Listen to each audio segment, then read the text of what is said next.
Think of your immune system like a computer. If the firewall is too weak, viruses get in.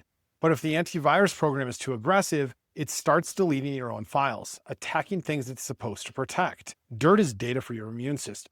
Ever heard of the old friends hypothesis? It suggests that exposure to microbes from soil, animals, and natural environments helps train the immune system to distinguish friend from foe. Your immune system is supposed to protect you. But what if I told you that a strong immune system isn't always a good thing?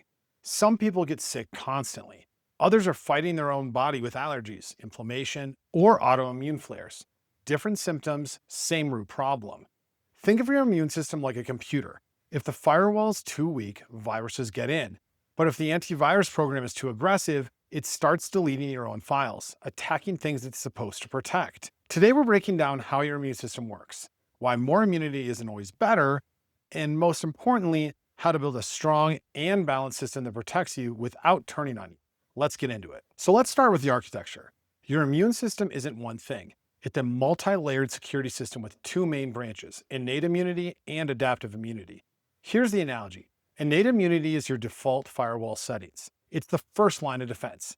Fast, general, automatic. This includes your skin, mucous membranes, stomach acid, and those white blood cells that just attack anything suspicious. It's not surgical, it's blunt force, but it works quickly to stop threats before they become serious. Then there's adaptive immunity, your smart antivirus system.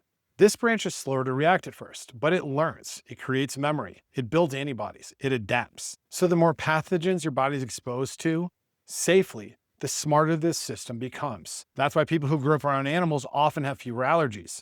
The immune system gets trained, just like software updates that make your antivirus better at spotting threats without flagging normal files. And it's not just exposure, it's timing as well. Research shows that early life exposures can shape long-term immune tolerance. Miss that window, and the immune system may be less flexible later. So far, so good, right? Now let's talk about what happens when this balance breaks down. So the two big problems are a weak firewall and an overactive antivirus. Problem one, weak immunity is a firewall that lets everything in. This is your classic I'm always sick scenario.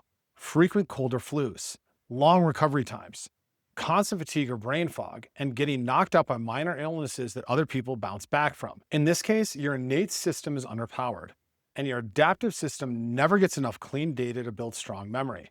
So why does this happen? Poor sleep, malnutrition, chronic stress, sedentary lifestyle, and an overuse of antibiotics or gut-damaging foods.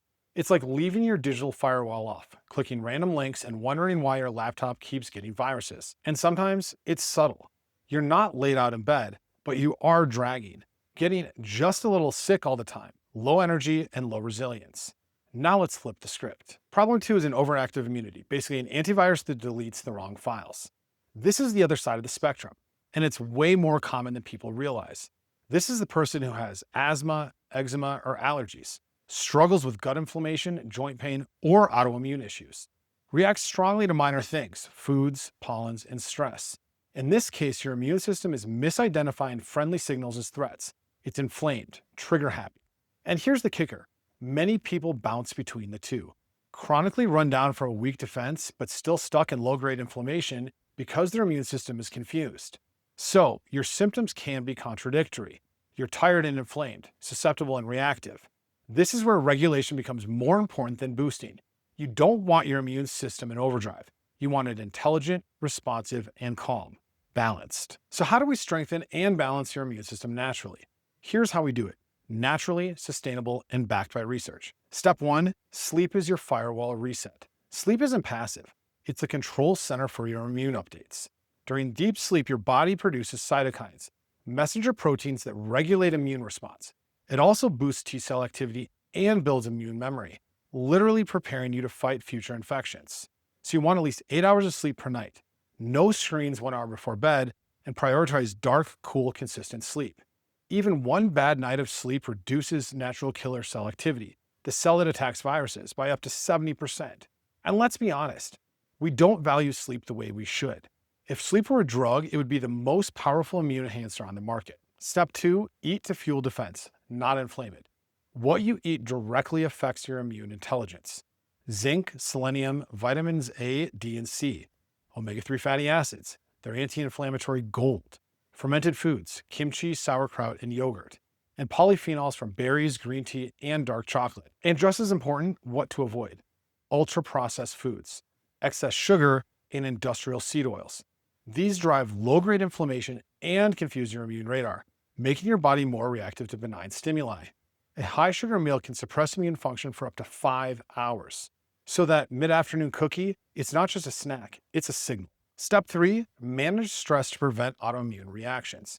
Stress is like a denial of service attack on your firewall. It floods your system with cortisol, which, at high levels, suppresses immune surveillance and increases inflammation. Over time, chronic stress doesn't just make you tired, it makes you sick. So you want to practice breathwork, meditation, or prayer. Take real breaks, no phone scrolling, and move your body even lightly. Even 5 minutes of diaphragmatic breathing can dial down your stress response, and your immune system feels that. Step 4, train your immune system. Don't bubble wrap. Your immune system needs exposure, controlled, gradual, and diverse.